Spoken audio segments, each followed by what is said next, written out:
sou o desembargador Roberval Bellinati, primeiro vice-presidente do Tribunal de Justiça do Distrito Federal e dos Territórios.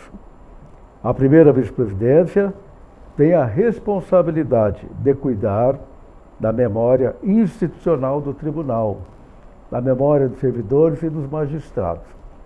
Essa entrevista vai ficar disponível no canal do tribunal no YouTube e a transcrição ficará aqui no memorial do tribunal.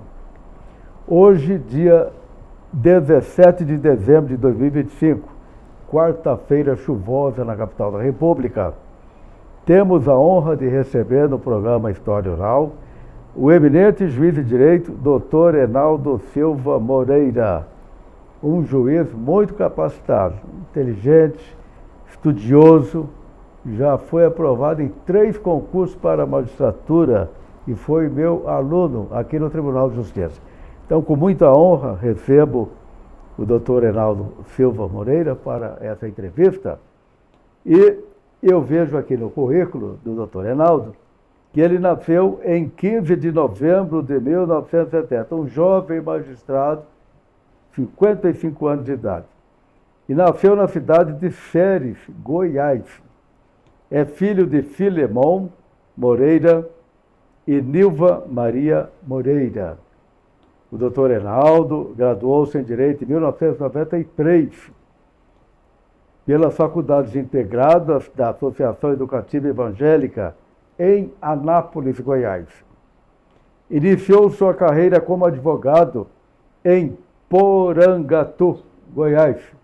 Você vai falar um pouquinho sobre essa experiência, onde atuou até 1995.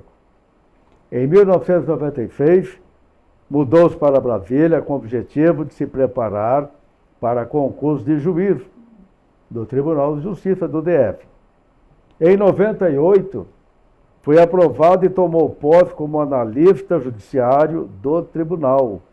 Ele foi servidor aqui da casa. No final do mesmo ano, de 98, foi aprovado como juiz de direito do estado de Rondônia, assumindo em março de 1999. Em setembro de 99, ingressou na magistratura aqui do tribunal. Ele era juiz em Rondônia, veio ser juiz na capital da República. E hoje ele tem 26 anos de magistratura.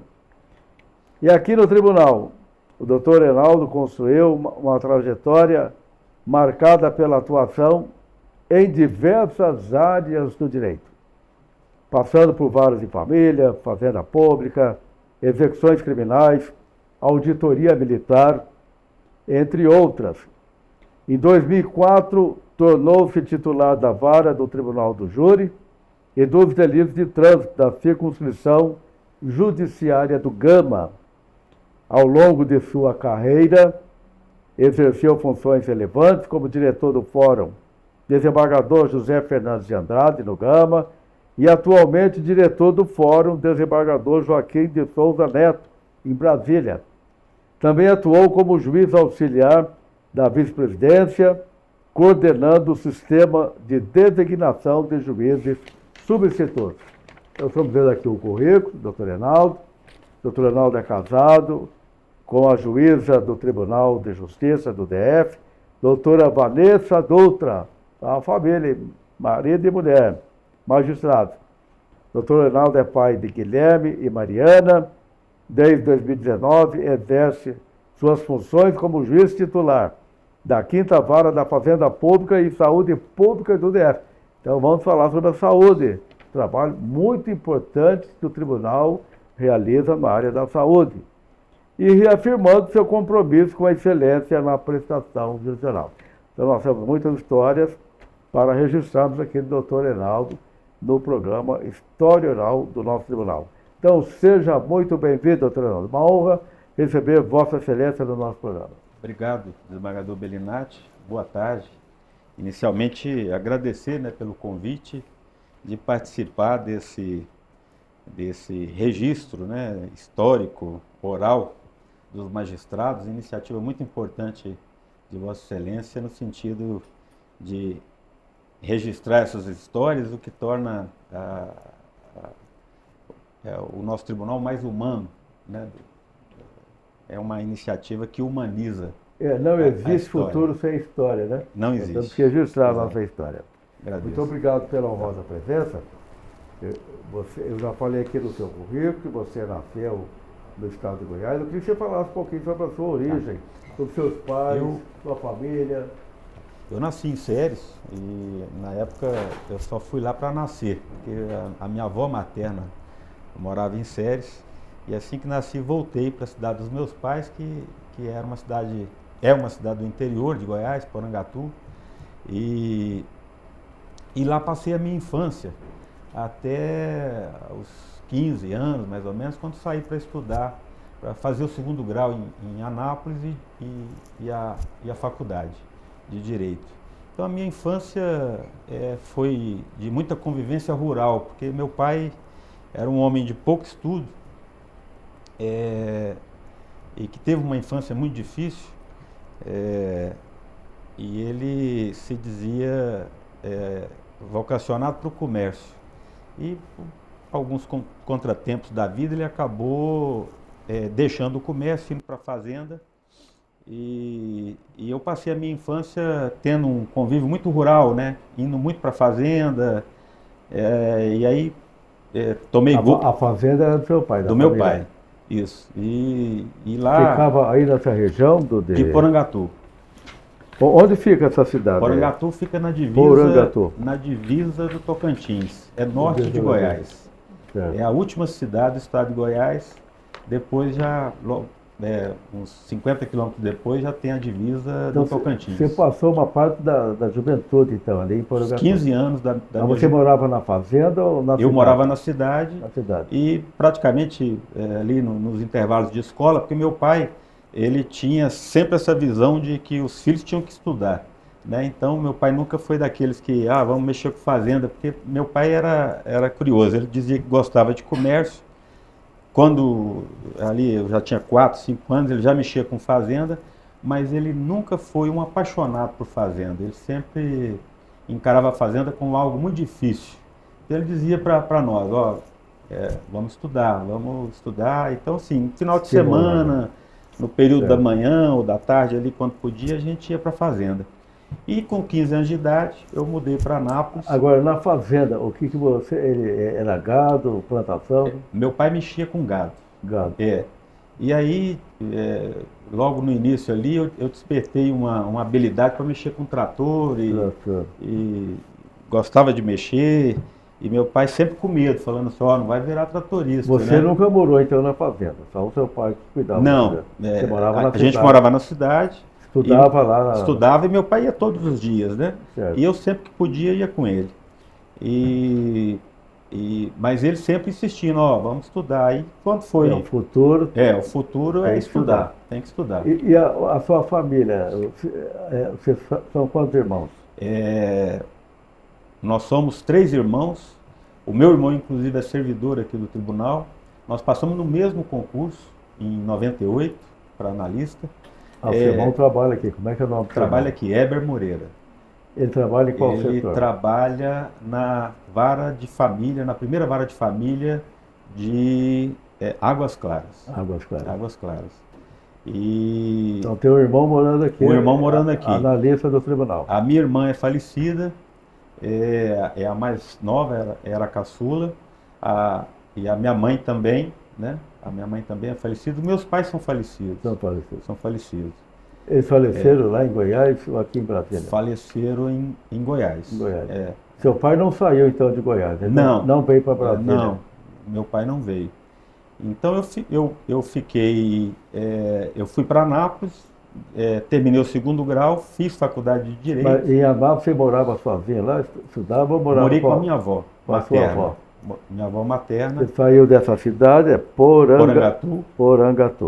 E foi morar em Anápolis. E fui morar em Anápolis. Uma região mais adiantada, né? Mais sim, de melhores colégios. Mais desenvolvida. Mais desenvolvida. Aí eu fiz o segundo grau e ao final do segundo grau eu prestei vestibular para a Faculdade de Direito. E, assim... A Faculdade de Direito foi lá em Anápolis? Em Anápolis. Em Anápolis. Isso. Mas por que você resolveu fazer direito? Você teve algum estímulo A minha da maior família? inspiração, A inspiração a para minha maior direito? inspiração para fazer direito, e logo no início de já, assim, que eu comecei a conhecer as carreiras jurídicas, de querer ser juiz e fazer concurso para juiz, foi uma tia que na época ela era diretora de secretaria aqui do TJDF, da 10ª Civil. Ela era diretora de secretaria do hoje corregedor, desembargador Mário Zan. Essa tia minha se chama Diolanda Moreira. Sim. Foi ela que me incentivou a... Então foi a inspiração. Foi a inspiração. Para você escolher direito. Para escolher direito. E também a magistratura, porque ela sempre falava, ó, você tem jeito de juiz, né? Você tem... E tem mesmo, é um bom juiz, sou testemunha disso. Você tem jeito... Excelente magistrado. Você tem jeito de juiz e tal, e isso foi entrando assim, né? Eu passei a acreditar nisso. De tanto a minha tia falar e tal. Deu certo, hein? E meu pai também reforçava isso, dizendo, ó, meu pai até dizia o seguinte, eu não troco, se eu estivesse no lugar da sua tia, eu não trocaria o emprego dela pela minha fazenda. Né? Tá Então, siga o caminho da sua tia, não siga o meu caminho, não. Fazenda é muito difícil. E com isso, eu fui despertando para isso, né? E a principal característica, quando eu comecei a fazer direito, que me atraiu bastante na magistratura, porque essa questão de julgar é algo muito sublime, muito relevante e tal, mas é algo que meio que atemoriza um pouco a gente ali no início. Mas a principal característica que me atraía muito na magistratura é você atuar de acordo com a sua consciência, né? Com aquilo que você interpretou, entendeu que é o correto, sem compromisso com tese, com partes, enfim. Quer dizer, o juiz o juiz ele tem essa capacidade, né, de pegar um fato, analisar e, mesmo que ele erre, mas ele erra naquela tentativa de acertar, né? Isso sempre me atraiu muito na magistratura. E eu acrescento mais, talento de Deus. Deus dá um talento para cada um, uma missão para cada pessoa. Exato. E você sentiu no coração essa vontade de servir ao Estado. Sim. Resolvendo os conflitos de interesse, trabalhando em favor da pacificação social. Sim, exato. Isso é uma missão. Foi uma missão. Eu terminei o curso de Direito em Anápolis e retornei para a Fazenda. Porque... já que você falou na Fazenda, a família ainda tem essa Fazenda ou vendeu? Eu recebi uma parte dela por herança. Ah, por herança. Você tem uma parte dessa Fazenda? Eu ainda tenho. E hoje eu cheguei à conclusão que meu pai estava correto. Fazenda é muito difícil. Ainda mais quando o tempo é curto, né, como o nosso. Então é muito difícil. Então eu terminei a faculdade, voltei, comecei uma advocacia pequena lá na cidade de Porangatu. Esse período de advocacia reforçou ainda mais a minha vontade de ser juiz, porque ser advogado iniciante não é fácil, né? E eu não tinha, assim, acredito que eu não tinha vocação mesmo, né? Eu queria fazer concurso para juiz do TJDF por influência da minha tia. Ela sempre me trazia notícia, tem juiz novos passando em concurso, você tem que estudar, tem que ir para lá e tal. E então em 95, ela foi lá visitar o meu pai e ela me fez um convite de vir para cá, né? E eu aceitei. Em junho de 95 eu vim para cá e comecei a estudar, né? Aí fiquei ainda terminando os processos lá de Goiás. Você tinha que idade naquela época? Eu tinha 25 anos. Ah, jovem. Começando a vida. Ainda não... Eu ia completar em 15 de novembro de 95. Eu vim para cá com 24 anos. 24 anos. E aí comecei, ela que me deu todo o suporte, tanto de moradia, como de fazer o meu primeiro curso preparatório para concurso de analista. Ela falava, meu filho, você não vai passar para juiz nem tão cedo. A minha tia era bem realista. Você vai ter que estudar bastante. Mas primeiro você vai resolver a questão sua financeira, que é arrumar um trabalho e tal. Então vamos começar a fazer os concursos aí. Né? Exatamente. Eu morava na casa dela Logo que cheguei aqui, ela já me inscreveu no concurso do STJ, foi o meu primeiro concurso. E me matriculou num cursinho que na época se chamava Obcurso. Aí comecei a fazer o Obcurso. Famoso Obcurso, eu fui professor lá.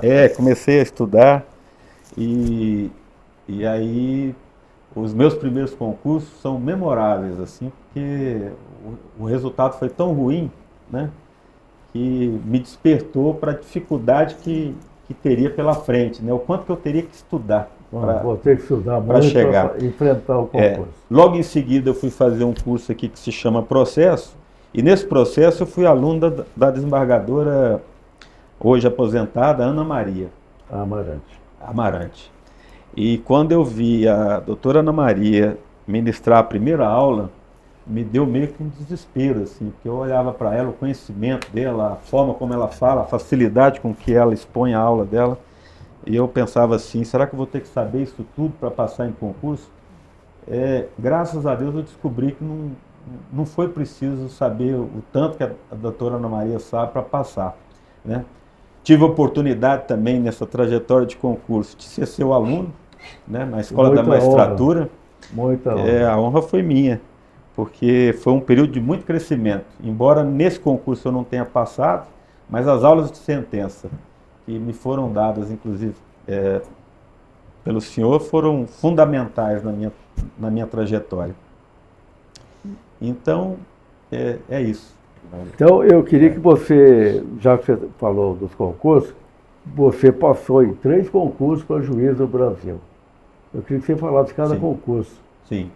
E também como é que você estudava. Sim. As pessoas querem saber como é que o juiz estudava para o concurso. Em 95, quando eu me mudei para cá, eu não tinha... Eu advogava, uma advocacia pequena, eu fiquei ali terminando os processos, então no início ali, até em razão desses processos que eu ainda tinha sustentação oral, eu cheguei a fazer algumas sustentações no Tribunal de Goiás, isso me tomava muito tempo.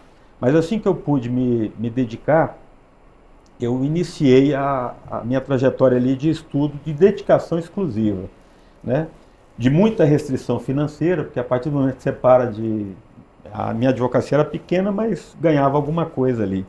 E quando eu parei de advogar e comecei a me dedicar aos estudos, eu só consegui porque eu tinha aqui o apoio da minha tia, né? Eu morava com ela. Repete o nome da sua tia. Yolanda Moreira. Yolanda Moreira. Ela já está aposentada. Ela já está aposentada, ela foi diretora do desembargador Mário Zan, na 10ª Civil.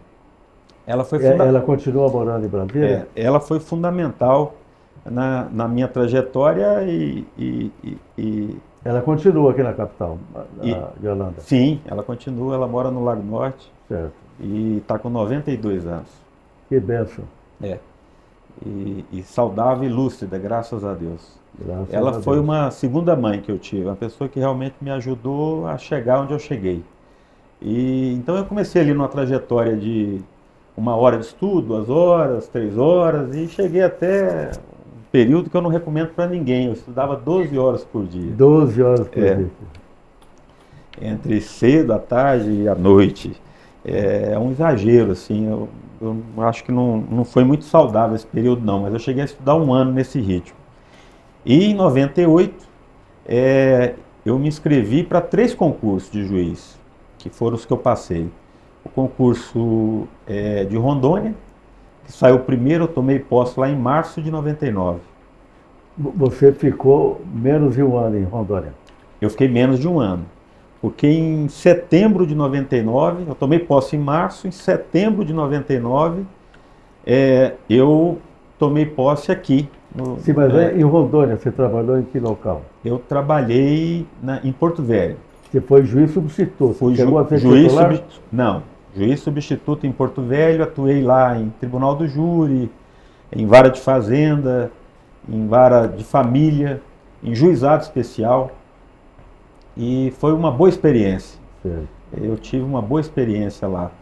É um tribunal pequeno, mas é um tribunal que faz muito assim pelo orçamento que tem, pela estrutura que tem.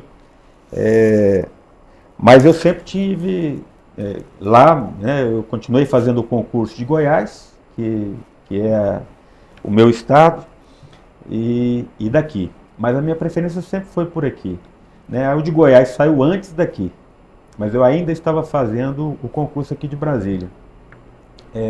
Então você foi aprovado em Goiás, mas não chegou a subir. Não, eu pedi adiamento de posse. Se Certo. porventura não passasse em Brasília, talvez eu assumisse Goiás, mas eu ainda não tinha essa decisão. O emprego entre aspas, né? O cargo garantido já estava em Rondônia. Sim, eu já estava lá em Rondônia, estava gostando de lá, não, assim, eu tinha intenção talvez de ficar lá, mesmo aprovado em Goiás. Mas Brasília acabou dando certo e era a minha primeira opção e eu voltei para cá. Mas antes disso... Só repetindo o ano que você assumiu aqui, foi em 99, né? Sim. Setembro de 99. Então já faz 26 anos que você é juiz em Brasília. 26... No total, somando tudo? Sim. Somando Rondônia. 26 anos em Brasília. 26 anos em Brasília. Em Brasília, mas tem o período meu de servidor, né? Servidor. Você ficou quanto tempo como servidor analista? Agosto de 98 a março de 99, como analista do TJDF. Menos de 2 anos. Isso. Como analista. E eu até quero fazer um registro aqui, desembargador. Eu considero a minha maior vitória em concurso a aprovação no concurso de analista judiciário do TJDF. Porque foi a minha... eu me lembro direitinho do meu primeiro salário aqui, porque eu estava vamos dizer assim, numa situação financeira bem complicada, porque eu estava dependendo mesmo do apoio da minha tia. Você já era casado ou era solteiro? Quando eu passei, já era casado. Já era casado. Inclusive, eu incentivei a minha esposa... Não tinha filho ainda. Mas eu incentivei a minha esposa a estudar para que nós passássemos juntos e resolver... porque ela é juíza, a sua esposa, vai falar dela. E resolvêssemos uma questão. Então nós passamos no mesmo concurso de analista. Certo. Em 98. E me lembro do meu primeiro salário até hoje, né? Foi R$1.050, eu nunca me esqueço disso. Né? O que você fez? Quer dizer, comprou um Nossa, carro? Eu comprei, ou pagou as dívidas? Eu comprei 3 ternos, né? Porque na época eu já trabalhava em gabinete. 3 ternos. E foi uma das maiores vitórias que eu me lembro assim. Nunca tinha recebido um salário. Desse montante não. Olha aí. E para mim foi uma grande alegria. E foi o que me abriu as portas. Eu costumo dizer que além do estudo, né, que é fundamental, e dos professores que passaram pela minha vida, o senhor foi um deles, a doutora Ana Maria, doutor Ismanioto, né, que foi um grande professor Jorge Age, que também me lembro dele, foi um grande professor que tive. Mas assim, uma das maiores escolas que eu tive foi ser assessor e desembargador aqui, trabalhar na assessoria de desembargador aqui no tribunal. Na época eu trabalhei com o desembargador Daço, né, fui selecionado num concursinho interno que se fazia aqui. Eu trabalhava no cartório. Você analista, foi trabalhar no gabinete do desembargador Daço. Isso, eu trabalhava como analista no cartório de um juizado em Taguatinga e vim fazer um concursinho interno que teve aqui, fui aprovado e selecionado para trabalhar com o desembargador Daço. E esse período foi, para mim, o que abriu as portas para mim na segunda fase de concurso. Porque a partir do momento que você começa a trabalhar com minuta, de decisão, você começa a estudar processo, aí realmente você pega ali o jeito de escrever, né, a redação e tal, e foi isso que abriu as portas para mim. Eu não deixei de estudar, eu mantinha sempre ali 3 horas de estudo por dia. Não conseguia mais estudar o tempo que, né, as 12 horas que eu já tinha estudado, mas eu conseguia manter aquele estudo direcionado para o concurso de juiz do TJ, né, e trabalhando em gabinete. Isso é que me deu a possibilidade de passar na segunda fase. Então, assim, essa experiência com o desembargador então, foi maravilhosa. Foi maravilhosa. Para você se preparar para o concurso brasileiro. Foi fundamental. Sem ela eu não teria chegado lá. Eu consegui passar em prova objetiva de juiz com 1 ano de estudo. Mas não venci a segunda prova. A prova de sentença. A prova de sentença. A prova de sentença eu só consegui vencer depois que passei pelo tribunal. Então, isso para mim, por isso que eu digo que aprimorou a redação. Exato. A técnica de uma sentença. Isso é importante. por isso que a minha maior vitória em concurso eu considero o concurso de analista do Analista. TJDF. Parabéns. Bom, você falou da sua esposa. Você casou em que ano? Eu casei Reinaldo. em 96. 96. Casei ainda estudando. Algo Estudando. não Mas recomendável. a sua esposa, a Vanessa, a doutora Vanessa Dutra, ela é juíza. Onde que ela está trabalhando hoje? Ela hoje é juíza do Juizado Especial Civil do Guará. Do Guará. Do Guará. Mas você era analista e ela também é analista. Sim. Eu conheci a Mas Vanessa você conheceu a Vanessa? em Eu queria Anápolis. saber. Em Anápolis. quando eu- não foi aqui no não, tribunal. quando eu comecei a fazer faculdade, Certo. né? Ela era bem jovem, ainda não tinha feito nem direito. Certo. Eu que a influenciei a fazer direito, porque Olha só. naquele tempo ela escrevia umas cartas assim, bem escritas para mim, né? Ela escrevia muito bem, tinha o dom da redação. E eu dizia para ela, ó, Na nossa época não tinha internet, né? Exato. E telefone era difícil É. também. Tinha que mandar carta, né? Exato. Então, quando ela escrevia essas cartas, eu olhava assim e falava, "Mas como ela escreve bem, né? Eu jamais seria capaz de escrever uma carta tão bonita como essa." E aí eu dizia a ela, falava, ó, E não tinha inteligência artificial para preparar a carta, né? ela queria fazer algo também voltado para o talento dela, que era jornalismo. Mas ela falava assim, não, faz direito. Jornalismo que beleza. é difícil, faz direito, que você vai se dar muito bem, você vai ser juíza, promotora, vai passar em concurso. Eu tinha essa ideia, muito jovem, assim, de que ela ia se dar bem. E ela acabou fazendo direito e foi bem sucedida porque ela passou no primeiro concurso de juiz. Olha só. E eu acho que fiz um E 5. onde que ela estudou aqui? Só aqui, né? Só aqui no DF. Não, mas ela estudou onde? Qual Na faculdade? mesma faculdade que eu, em Anápolis. Ela fez direito ela fez direito lá, em não Anápolis, foi aqui. na mesma Então, faculdade. ela morava em Anápolis, né? Morava em Anápolis. Você a conheceu lá A conheci em Anápolis. na faculdade ou não? Não foi na Não, faculdade? antes. Eu estava iniciando. E ela ainda fazia segundo grau. Segundo grau. Segundo grau. Isso. E quando que ela passou no concurso aqui em Brasília? 2005. A gente Então, voltando, eu vou para registrar aqui na nossa entrevista, Reinaldo. Uhum. Você casou-se com a Vanessa em que ano? Em 96, Mas você casou aqui em Brasília ou em Anápolis? em Anápolis. Casou em Anápolis. Em A família Anápolis. dela é de Anápolis, Isso, até hoje. em Anápolis.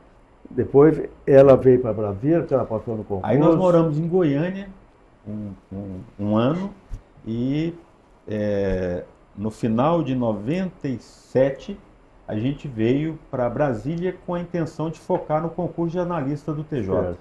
E aí nós fizemos o concurso juntos e passamos Passaram no mesmo no concurso. mesmo concurso? No mesmo concurso, para analista. Que beleza. 98. Certo. E você assumiu como juiz aqui em 99, né? Sim, E ela assumiu como juiz em que ano? 2005. 2005. 2005. Ela demorou um pouco mais para dar faculdade. Que ela estava Demorou um pouco fazendo mais, ainda. porque ela formou bem depois de mim, né? Essa faculdade de Anápolis é muito importante, hein? Sim. E ela, como analista, eu já tinha tempo de advocacia para completar aquele requisito dos 3 anos aqui para fazer o Certo. concurso, né? E ela não advogou. O primeiro cargo dela, exclusivo de bacharel em Direito, foi o de analista judiciário. Então ela demorou um tempo ainda para completar o tempo, né? Os 3 anos como requisito para o concurso. E aí ela conseguiu passar no primeiro. Ela fez Parabéns, Vanessa, hein? Isso. Parabéns, hein? Ela fez um concurso para As mulheres são mais aplicadas, né? São mais estudiosas. Eu costumo dizer Concorda com isso? que homem é produto de segunda categoria, as mulheres são melhores que a gente. Parabéns a Vanessa, parabéns ao Reinaldo também pela belíssima história de vida. Bem, você saiu de Rondônia, passou lá em Goiás no concurso, passou aqui em Brasília. Onde é que você assumiu aqui como juiz substituto? Eu assumi em 24 de setembro de 1999. O início meu foi aquelas substituições de férias, afastamento eventual de juízes titulares, logo no início aqui, em vara de família, varas criminais, Ceilândia, de Taguatinga, e logo em 2000 eu fui designado para auxiliar o então juiz titular da vara de execução, que na época era criminal, que era um erro de denominação, porque se não se executa crime, se executa pena, e hoje ela é a vara, é VEP, né, Vara de Execução Penal, mas na época ainda era Criminal. a vara de Execução Criminal, É. a VEC. E aí eu fui para lá para auxiliar o então titular, doutor Everardo. Chegando lá, ele falou assim, ó, tem duas notícias para você, uma boa e uma ruim. A boa é que você vai ficar em exercício pleno aqui, e a ruim é que eu vou aposentar. Eu não vou poder te orientar. Eu falei, ó, mas né, Seja o que Deus quiser, fiquei né? preocupado. E na época, a minha preocupação foi tamanha ali de iniciar num problema tão complexo como né, e até hoje não mudou, é assim. É uma vara de muitos problemas, né, você tem que ter realmente uma sensibilidade, Eu, na época, logo no início ali, eu fiquei sabendo que o desembargador, o saudoso desembargador Jorge Lopes Leite, né, já tinha sido juiz lá e em razão ele era um apaixonado por esse tema de execução penal. Realmente. Então eu logo no início ali, né, do meu trabalho ali na vara de execução, como substituto, em exercício pleno, eu busquei a orientação dele, né, os conselhos dele, conversava muito, Jorge, me ajuda, porque eu assumi lá sem saber nada de execução penal, e ele falava, ó, você tá enrolado, mas eu vou tentar te ajudar. E aí ele foi, né, Na época a vara devia ter o quê? Uns 40 mil processos. Sim. Que é uma vara, parece que tem em torno de 40 mil processos. Sim, exato, era um volume muito alto. Não é fácil cuidar disso. Eu não me lembro ao certo o número, mas era um volume muito alto. E logo no início ali eu peguei eu me deparei com uma rebelião onde morreram 11, não sei se o senhor se recorda, e isso gerou muito problema com a Secretaria de Segurança e tal. E, então, assim, o Jorge foi alguém que me ajudou muito nesse período lá. Eu fiquei lá de 2000 a 2004, mas aí é só para fazer um registro que em 2002 eu fui convidado pelo então presidente, desembargador Minervino, e o corregedor, desembargador Nívio, e na época quem assessorava o desembargador Minervino era o Dr. Jorge Age, a instalar a central de penas alternativas. Porque na época que eu cheguei na vara de execução penal, as penas alternativas, regime aberto, prestação de serviço, prestação pecuniária, sursis penal, era o setor 4 da VEC. E praticamente essas cartas de sentença, elas, muitas das vezes, elas não eram sequer autuadas, porque o volume da VEC era tão grande, eles priorizavam as penas de prisão, era o que a gente conseguia fazer, e as penas alternativas não havia condição material e humana de realizar esse trabalho. Então, em 2002, o tribunal resolveu instalar aqui, né, a Central de Penas Alternativas, que era uma unidade administrativa que pegava parte da competência da VEC para executar especificamente penas alternativas. E esse eu considero um dos trabalhos mais relevantes que eu fiz aqui. Ah, parabéns. Né? Porque funciona muito bem até hoje. Porque depois ela se tornou a vara de execuções, de penas alternativas. E na época eu consegui ver o quanto a execução bem feita de uma pena alternativa em alguém que cometeu uma pequena infração, um pequeno delito, aquele que ainda não progrediu no crime e que não passou pelo sistema prisional, o quanto que isso é efetivo no sentido de prevenir o crime mais grave, você executar bem uma pena alternativa, que é aquele que cometeu uma pequena infração. Então, a partir do momento que a gente criou uma rede forte, uma fiscalização maior, fiscalização efetiva, o cumprimento da pena restritiva. Exato, para trazer o cumpridor da pena restritiva para uma entidade que estava ligada diretamente com a central, com o juiz das penas alternativas ali, para poder, inclusive, revogar o benefício e regredir o regime. A gente trabalhava logo no início ali muito com isso, né? Aquele que descumpriu uma prestação de serviço à comunidade, ele era chamado para uma audiência de advertência, em que ele era ele era consultado se queria prosseguir com a prestação de serviço e, naquela mesma ocasião, a gente explicava para ele, ó, se você não cumprir o que foi estabelecido, nós vamos ter que regredir o seu regime. Vai ter que cumprir a pena. Vai ter que cumprir a pena de prisão. De prisão. E isso, assim, estatisticamente, a gente conseguiu demonstrar, através de uma pesquisa da UNB, na época, o quanto isso diminuiu a reincidência nesses crimes. Então, assim, foi um dos trabalhos que eu considerei, assim, parabéns dos por mais esse trabalho relevantes que você realizou. Produz efeitos maravilhosos até hoje. Agora, você que trabalhou no crime, na execução da pena, viveu a realidade desse setor. Na sua opinião, o que está acontecendo? Está difícil para o Estado diminuir a criminalidade no Brasil. O que está acontecendo? O que está faltando? O Jorge falava disso, o desembargador Jorge Lopes, ele falava muito disso, e aqui eu vou usar algo que ele dizia, que o nosso direito penal, ele é usado muito no seu sentido simbólico. É como o homem da caverna que pintava na parede o bicho que mais temia, cercado de guerreiros, e aquilo dava uma sensação de segurança para as pessoas que ficavam ali, principalmente as mulheres e as crianças, enquanto os homens iam caçar.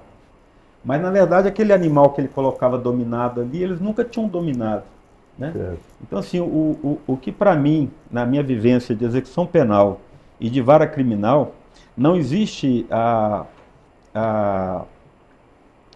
no nosso sistema, ou seja, nós temos uma legislação que prevê muitas condutas e tudo, mas a nossa efetividade ainda é muito pequena. Tanto em relação aos crimes de menor potencial ofensivo, como acabamos de dizer agora, as penas alternativas, mas também nos crimes mais graves. Assim, a cifra negra nossa ainda é muito alta, né? Assim, aqueles crimes que não são sequer descobertos no inquérito, né? Então são vários os fatores que levam ao quadro que nós estamos vivendo hoje. Não adianta nada você ter aí 300 e tantos tipos penais, só no nosso Código Penal, fora as leis extravagantes, e você não ter o efetivo cumprimento da pena, né, e um efetivo trabalho da polícia no sentido de descobrir esses crimes, né, de investigar esses crimes. Então, o que eu verifiquei ao longo do tempo foi isso, né? Um dado que demonstra bem isso é das sentenças penais condenatórias transitadas em julgado. Na época na época da execução penal, nós tínhamos 60% dos mandados de prisão sem cumprimento. Então, muita gente condenada sem cumprimento.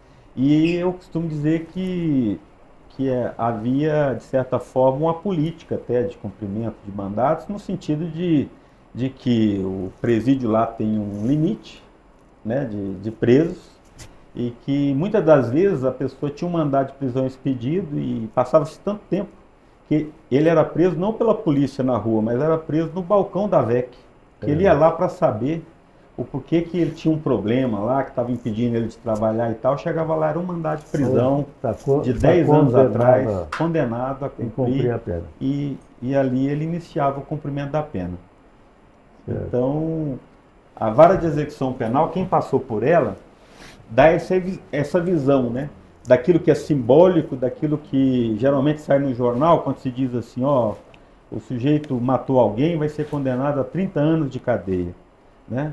Aí, quando a gente passa pela área criminal, a gente descobre que não são 30 anos. Geralmente, o sujeito é primário, bons antecedentes e tal, ele pega a pena mínima. Mesmo que o homicídio seja qualificado, a pena é de 12. E depois, na execução penal, tem a progressão do regime, que agora é possível até para os crimes hediondos. Então, uma condenação de 12 vira 2 de cadeia.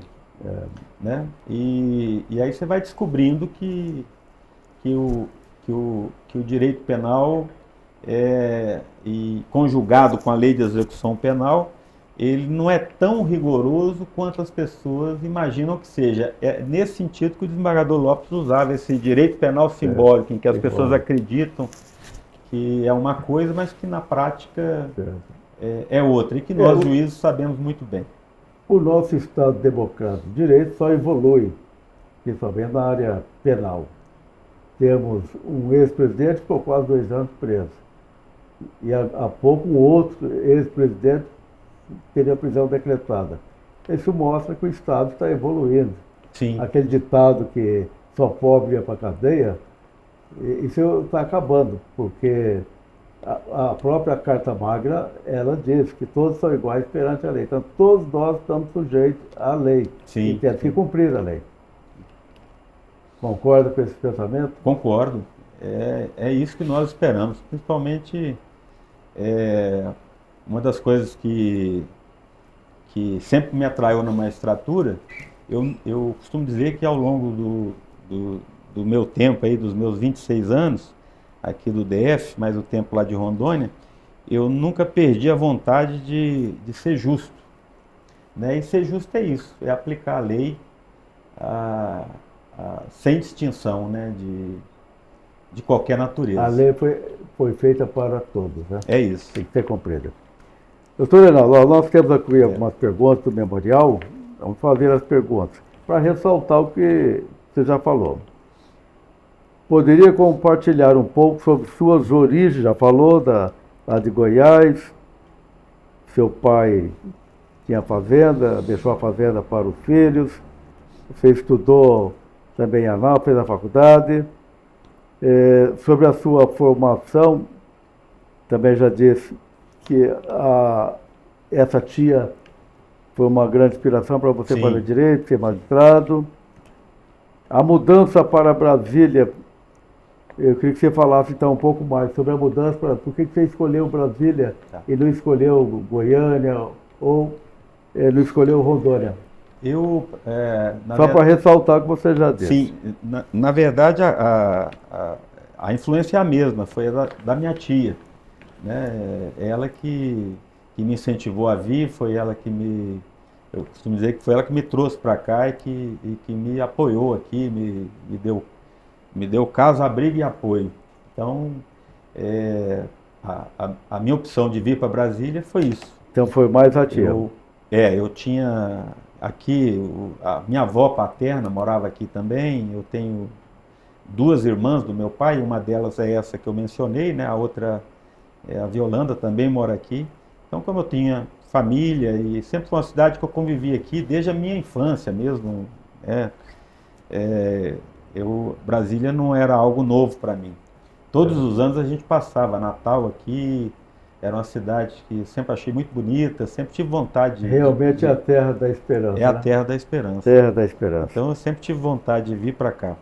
Você falou da Vanessa, só concluir a questão da Vanessa. Sim. Sua esposa, que é juíza, vocês têm filhos? 2. 2 filhos. O Guilherme é o mais velho, está estudando em São Paulo. Que idade que tem o Guilherme? Não quis fazer direito e hoje faz administração. Ele tem 20 anos. 20 anos. Faz administração e economia em São Paulo. Mas ele pretende trabalhar em que área? Ele pretende trabalhar no mercado financeiro. Mercado financeiro. E a minha filha tem 18 anos, a Mariana, ela quer fazer medicina. Então, nenhum dos dois quis fazer direito. Eles acham o nosso trabalho muito difícil. Você exerceu alguma influência ou falou, escolha o caminho que Deus quiser? Eu levei o Guilherme uma vez no Tribunal do Júri, lá do Gama. Os processos do Tribunal do Júri são muito feios, né? Com aquelas fotos meio tenebrosas ali. Eu até pedi para a diretora, eu falei, não deixa ele ver as fotos, não. Mas dá alguma coisa para ele fazer aí e tal. E quando ele chegou no final do dia, ele olhou para mim assim e falou assim, pai, eu já sei o que eu não quero fazer. Não quero fazer. Eu acho que o Tribunal do Júri acabou deixando ele um pouco atemorizado. Não foi uma boa influência. O papai e a mamãe são magistrados, juízes. Sim. Mas os filhos resolveram, cada um seguiu o seu caminho. E a minha filha já admira muito a atuação, principalmente da mãe, né? E ela não descarta a possibilidade. Assim pretende fazer medicina. Mas ela não descarta a possibilidade de fazer direito. Ela ainda está na fase de escolha, né? Certo. Ela não descarta. E segundo ela, se fizer direito, quer ser juíza. Juíza. Juíza. Então vai acabar sendo juíza. Como é que é o nome da filha mesmo? Mariana Dutra Moreira. Mariana. Um abraço, Isso. Mariana. Estamos esperando você aqui no tribunal. Na Quinta Vara da Fazenda. Ó, Quinta Vara da Fazenda Pública, Saúde Pública, você é o juiz titular no momento, né? Você já está há quanto tempo lá na Quinta Vara? Desde 2019, período da pandemia. E o que Antes da o que pandemia. está aparecendo mais lá na Quinta Vara da Fazenda? Que é uma vara também que cuida da saúde pública. Sim, a demanda lá, ela varia com o tempo, né? Tem um período que nós temos uma demanda crescente de leitos de UTI, principalmente depois, no período da pandemia, foi em razão da pandemia, e o pós-pandemia, em razão de questões muito associadas a crises respiratórias de criança. Então, por exemplo, aqui no DF, os meses de março, abril, são os períodos em que há um crescimento dessa demanda. No pós-pandemia, houve uma desmobilização de leitos de UTI, então é sempre um problema que acaba sobrando para a Justiça tentar equacionar. O que é difícil, porque geralmente leito de UTI não se fabrica da noite para o dia, né? A gente tenta resolver com a rede privada, e quando o DF não atende ali a determinação judicial, a gente tenta resolver através do sequestro, mas é sempre uma demanda muito difícil. E são muitos processos em andamento lá Hoje nós temos, na Quinta Vara da Fazenda? nós temos aproximadamente 3.000 processos. Só lá. na área da saúde? Não, tem uma parte dessa demanda que é os processos remanescentes de fazenda, de outras classes de fazenda, Mas porque só saúde na área pública da também. saúde. São quantos processos aproximadamente? Eu acredito que entre aqueles processos suspensos, porque a questão de suspensão é o seguinte, o tratamento, enquanto a pessoa está recebendo ali o tratamento, às vezes o processo vai para o arquivo, um arquivo provisório, porque assim que há descumprimento, a parte pede o cumprimento da decisão. Então eu acredito que já deve ter mais de 2.000 processos. Mais de 2.000 processos. Processo de saúde, porque o processo de saúde tem essa característica, ele não termina. Sim, mas o que as pessoas mais estão reclamando na área da saúde? Medicação, a minha demanda lá, a maior parte dela é de medicação não padronizada. Hoje existe uma demanda crescente também de internação compulsória.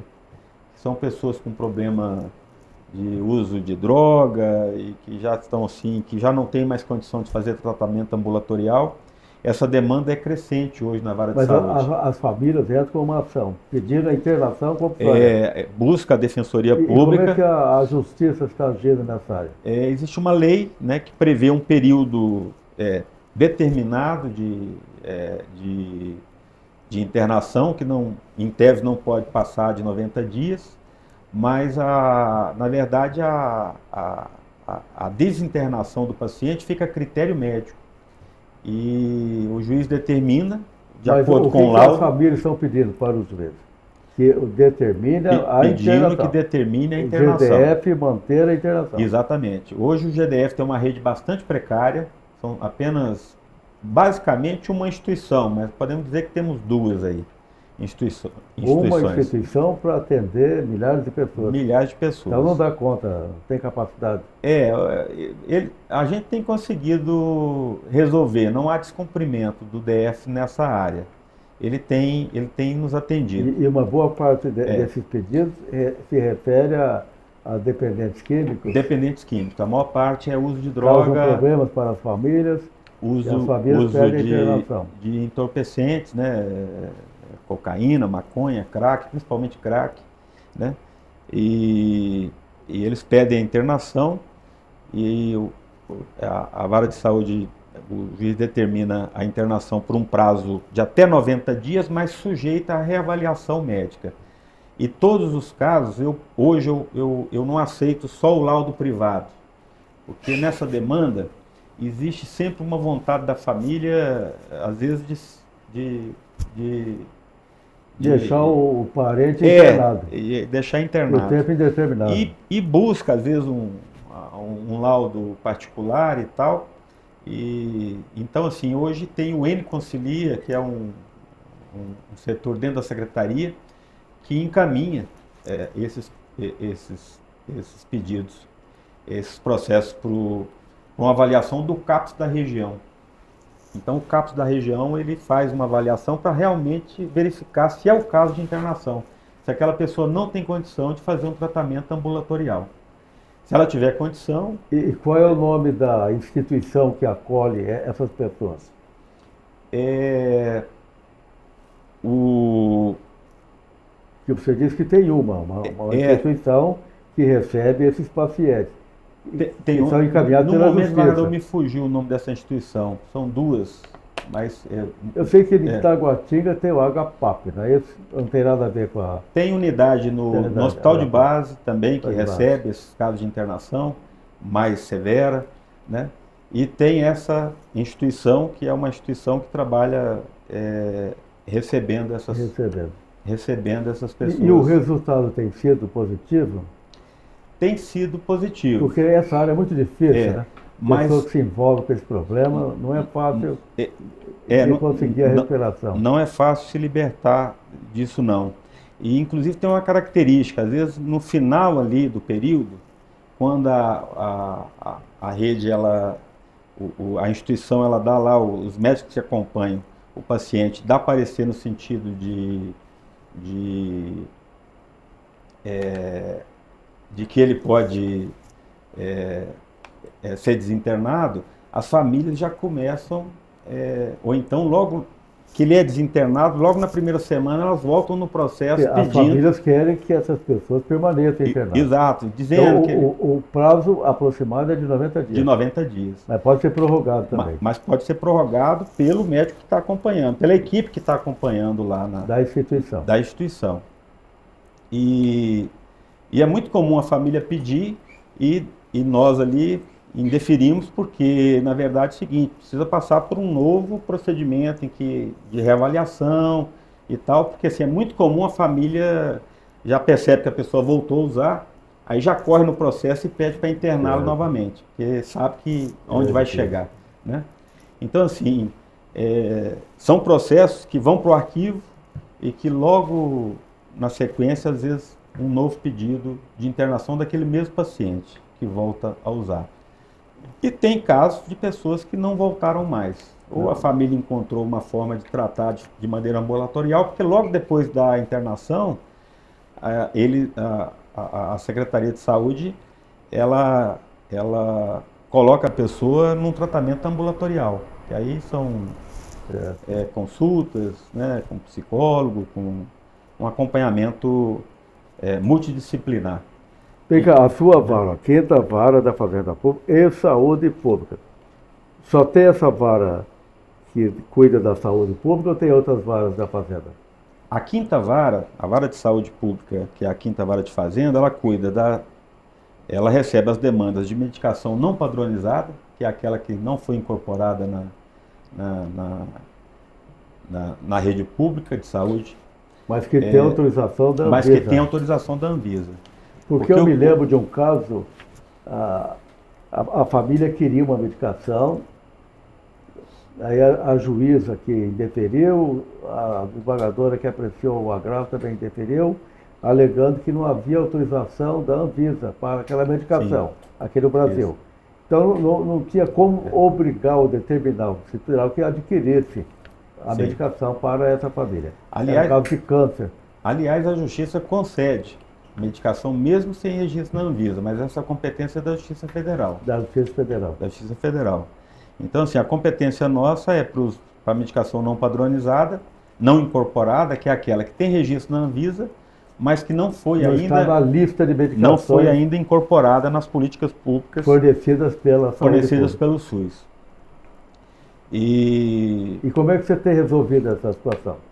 Eu tenho, desde o início, quando eu entrei lá e nós iniciamos o trabalho ali na vara de saúde, e logo os primeiros estudos que a gente faz ali, eu sempre procurei atender a 2 princípios que norteiam a saúde pública, que é o princípio da universalidade, ou seja, todos têm acesso, e o princípio do tratamento igualitário. Certo. Então, assim, algo que me deixa bastante tranquilo aqui no tribunal é que o tribunal, logo no início, né, ele estruturou a vara de saúde com o apoio do Natijus. E isso começou a trazer elementos técnicos e objetivos para a gente fazer realmente um trabalho que se afasta um pouco da questão emocional, que é muito fácil de você se envolver emocionalmente com questões relacionadas à saúde, e comece a tratar o problema da saúde pública como algo mais científico, mais técnico, e o Natijus daqui me ajuda bastante nisso. É.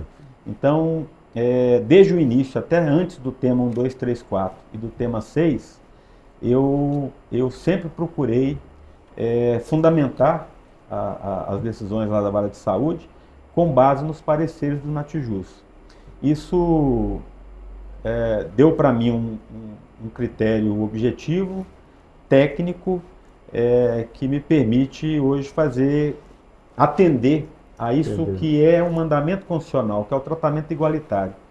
E também do custo-efetividade, que agora, eu já fazia isso antes, e agora no tema 1, 2, 3, 4, isso ficou mais claro ainda, no sentido de que o juiz não entre no mérito administrativo quando a Conitec, por exemplo, analisa o custo-efetividade para incorporar uma tecnologia nova no SUS e chega à conclusão de que aquele medicamento é muito caro e que eu não vou conseguir, o SUS não vai conseguir, do ponto de vista orçamentário, manter aquela medicação para todas as pessoas, ele opina desfavoravelmente a incorporação. Então, quando isso ocorrer, que o juiz não ingresse nesse mérito administrativo e que observe essa decisão da Conitec. Isso eu já fazia antes e hoje eu estou fazendo com respaldo de uma jurisprudência do Supremo, né, que esses dois temas que foram fixados no tema, na questão de saúde, que é o tema 1, 2, 3, 4 e o tema 6. Né? Dentre os vários requisitos que se estabelece lá, né, evidência científica, acurácia da medicação, tudo isso o Natijus analisa. E essa questão do aspecto financeiro, do custo-efetividade, a Conitec faz essa análise antes da incorporação. Então, sempre que a Conitec tem lá um parecer desfavorável à incorporação daquela medicação, mesmo que ela tenha evidência, eu tenho indeferido ou julgado improcedente as ações que pedem essas medicações. Você falou sobre o lado sentimental. Sim. É difícil fazer para nós, É muito difícil. Tomarmos uma decisão. Eu vou citar um exemplo. O caso de uma família, o pai estava com uma espécie de câncer e o médico disse, se ele tomar essa medicação, ele vai ser curado. Só existia nos Estados Unidos. Aí a família não tinha recurso e a justiça não pôde autorizar por falta de autorização da Anvisa. Aí essa família que eu conheci, ficou muito magoada com o Poder Judiciário por não ter autorizado. Então é realmente uma situação complexa, porque você não tem condições de obrigar o Distrito Federal a pagar por medicamentos que não tem nem autorização para entrar no Brasil. Exato. E a indicação da medicação cria esperança para a família, né? Sim. Se tivesse tomado o remédio, aquela injeção, poderia ter sido curado. Sim. Então não é fácil, não. Então, lá... Não é fácil para quem está julgando e tem o lado sentimental que nós temos que respeitar. Exato. E assim, é a grande dificuldade, quer dizer, a maior dificuldade que eu enfrentei lá. E eu, assim, uma das coisas que me trouxe um certo alívio nessa questão foi o apoio do Natijus. Porque muitas das vezes o Natijus vem lá, quer dizer, em alguns casos ele vem e diz, essa medicação não tem uma boa evidência. E aí o parecer não é favorável e inclusive eu recebi agora recentemente um dado do CNJ que aponta lá que 91% das decisões da vara de saúde aqui do DF acompanham o parecer técnico. Certo. Né? E eu procuro fazer isso por uma questão de coerência, porque o laudo médico do médico... Você não é médico, Exato. Não é perito, não é especialista. Então tem que ser, a sua orientação médica tem que ser desse laudo. Né? Exato. O laudo médico do médico assistente depende sempre daquele médico que a família escolheu. Se eu me baseasse exclusivamente nele, eu estaria a cada momento dando um tratamento de acordo com o médico assistente, né? O médico assistente tem médico assistente que acredita, por exemplo, na cannabis, né? Para algumas doenças. Acho que resolve tudo. Acha que resolve. Então, toda família que buscasse aquele médico teria de mim uma decisão favorável, porque ele é favorável à medicação. Certo. Então, assim, a forma que eu encontrei de ter um parâmetro, que eu não digo que seja o melhor, mas é um parâmetro que traz coerência, traz racionalidade para o sistema de saúde, né? Judicial, que é uma decisão pautada sempre na mesma fonte. Eu busco sempre o apoio do nosso núcleo aqui, do Natijus. Então, como eu sempre parto, o ponto de partida meu é sempre a mesma fonte, eu tenho decisões que tratam sempre as pessoas da mesma forma, ou seja, que seja no sentido de deferir ou de indeferir, de conceder ou não conceder, mas a fonte é a mesma, ou seja, com isso eu acho que a gente atende melhor esse princípio do tratamento igualitário, né, de tratar todos de maneira E o DF isonômica. tem demorado para fornecer a medicação quando a justiça determina? Nessa demanda não padronizada, como é uma medicação que geralmente, porque você tem duas situações você tem a situação do não padronizado, aquele que não foi incorporado, e aquele que não foi incorporado com uma determinada patologia, né, que é o fora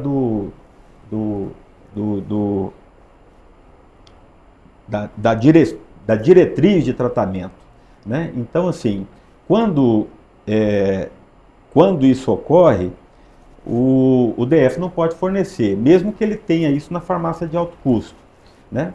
E quando ele não tem na farmácia de alto custo, ele tem dificuldade de comprar porque não é objeto da licitação dele. Então a gente resolve através dos sequestros, né, de recurso público. E hoje o DF já está começando Eu queria que você explicasse como é que funciona esse sequestro. A se especializar na compra emergencial, para atender essa demanda judicial dos não padronizados. O sequestro, logo que eu assumi a vara, existia lá já o sequestro, que era admitido pela jurisprudência dos tribunais superiores, que a parte entra, ela apresenta ali uns orçamentos da medicação que ela quer, a ordem primeira para que o DF cumpra, o DF não consegue cumprir, geralmente no prazo que o juiz determina, porque a situação é de urgência, e a jurisprudência passou a admitir, numa hipótese que inclusive não tem nem previsão legal, mas é uma previsão, na verdade foi uma autorização jurisprudencial, no sentido de que é possível sequestro nessas hipóteses. Sequestro do dinheiro. Então, sequestro do dinheiro no cofre do Distrito Federal. E antes quando eu cheguei lá, existia um alvará em nome da parte. E logo no início ali do trabalho, eu percebi eu identifiquei lá uns 5 processos em que a parte tinha desaparecido com o dinheiro, né? Não comprava a medicação. Pegava o dinheiro e deixava de comprar a medicação. E com isso, como eu vinha de área criminal e tal, a gente tem assim, sempre muito cuidado com a questão de... qualquer juiz que mexe com dinheiro tem sempre muita preocupação com isso, né? Eu optei por mudar o procedimento de não mais liberar dinheiro na mão da parte. Isso, inclusive, agora é uma orientação do CNJ, mas eu já fazia isso antes. Né? Eu comecei a fazer isso em 2019, quando eu cheguei lá. Assim que cheguei, eu identifiquei esses 5 casos. Então, assim, hoje o procedimento nosso é assim, a parte apresenta 3 orçamentos, até porque também eu não acho salutar que o juiz tenha contato com empresas, com fornecedores de medicação. É a própria parte ou o próprio DF que indica o fornecedor, né? E a gente pega ali o menor valor daquele orçamento, abre um contrato. O dinheiro é transferido para o fornecedor. Mas isso é importante dizer. A gente abre um procedimento, um contraditório com o DF, para que o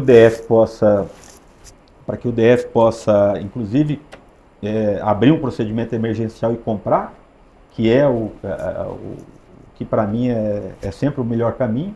eles conseguem comprar por um valor bem menor do que aquele que a parte apresenta. E não havendo cumprimento por parte do DF, tanto que o sequestro nosso ali demora hoje, em média, é um contraditório que se estabelece entre DF, Ministério Público, Procuradoria do DF, mais ou menos 30 dias.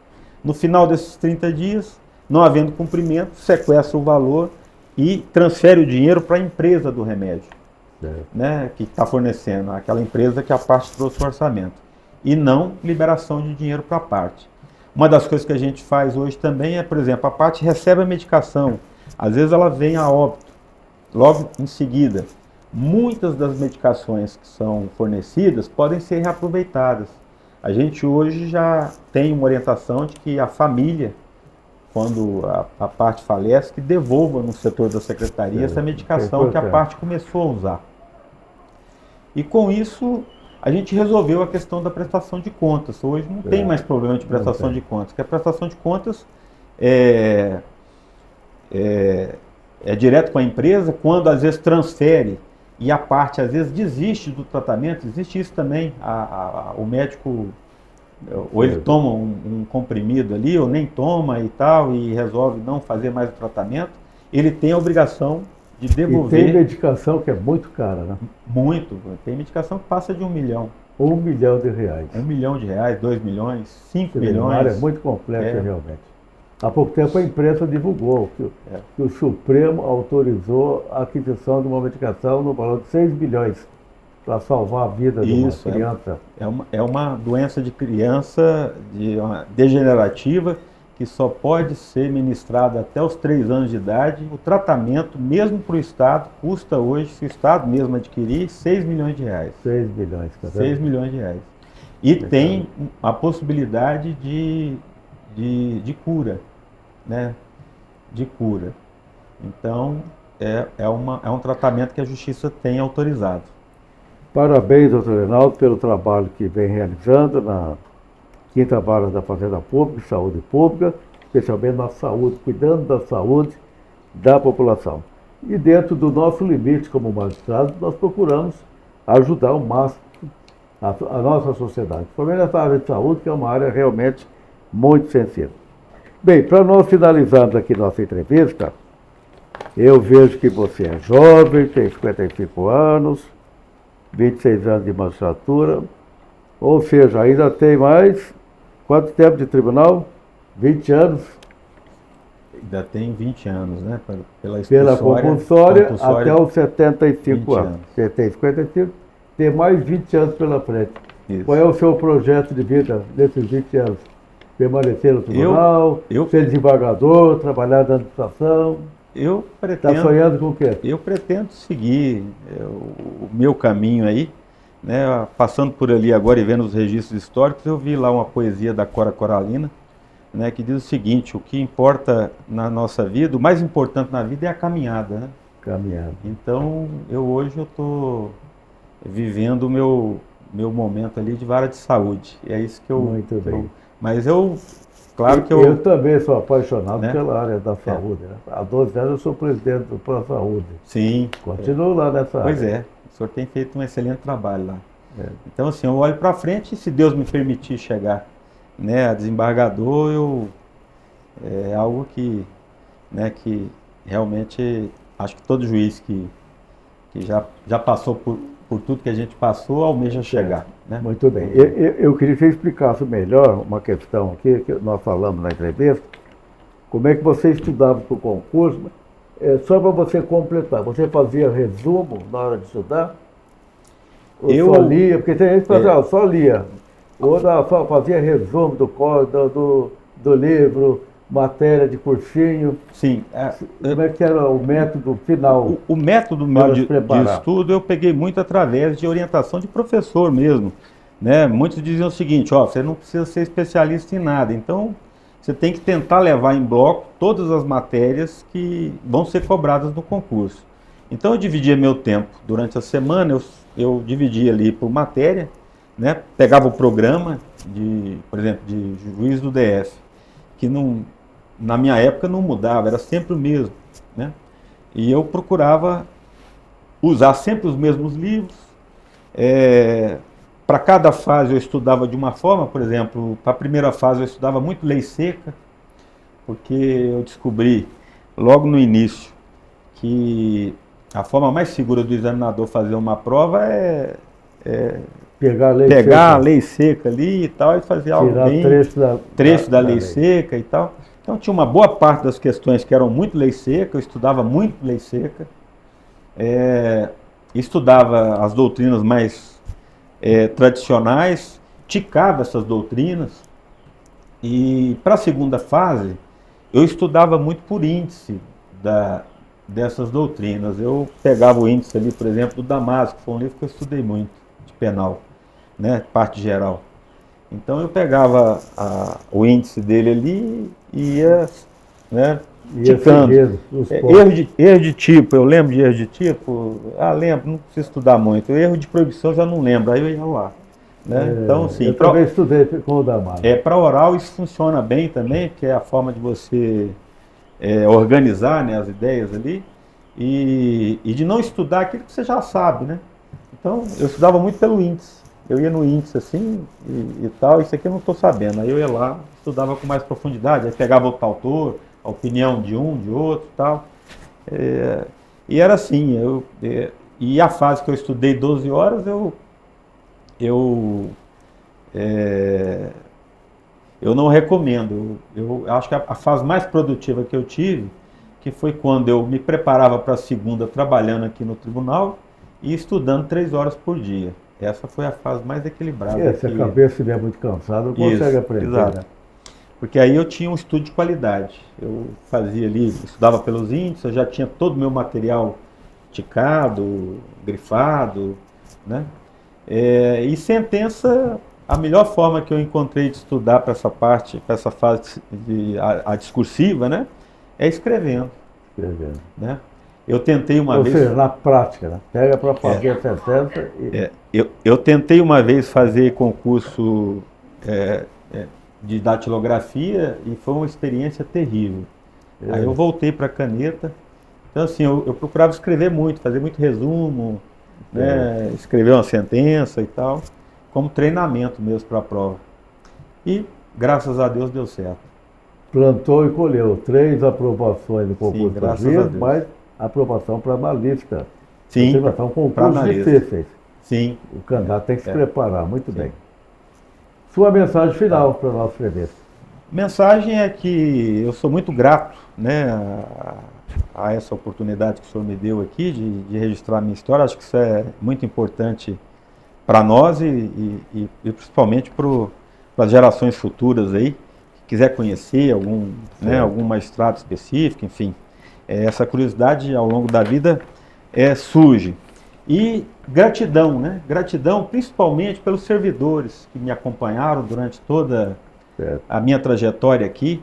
Aliás, é algo que eu digo sempre, né? Quando eu saí de Rondônia, onde a gente tinha lá um apoio técnico muito diferente do que nós temos aqui, realmente o tribunal, a primeira coisa que eu senti quando saí de Rondônia, que vim para Brasília, é esse suporte que os servidores extremamente qualificados que o nosso tribunal tem, de apoio aos juízes. Então isso sempre me ajudou muito por todos os lugares por onde passei. Né? Eu costumo dizer, se cheguei até aqui foi com a ajuda dessa valorosa força de trabalho que o tribunal tem, e que por todos os setores por onde passei, especialmente a minha equipe que já me acompanha há mais de 20 anos, que me ajuda durante todo esse tempo. E eu costumo dizer, o tribunal já fez muito mais por mim do que eu fiz por ele. Então, sou muito grato ao tribunal. Parabéns, doutor Hernaldo Silva Moreira. Eu que agradeço. Parabéns pela belíssima entrevista, pela belíssima história de vida. Um abraço para a doutora Vanessa Dutra, sua esposa. Sucesso para você. Você já tem mais 20 anos de tribunal. E a Vanessa tem mais quantos anos? A Vanessa tem 50 agora, então ela tem mais 25 anos. Mais 25 anos, mais 25 olha só. Anos. Isso, Nosso tribunal tem muito orgulho de você e da sua esposa. Sim. Sucesso para você e para os seus filhos e que Deus continue abençoando. Amém. O senhor também, obrigado. Essa trajetória, cumprimento de missão. Tá bom, Parabéns. Obrigado.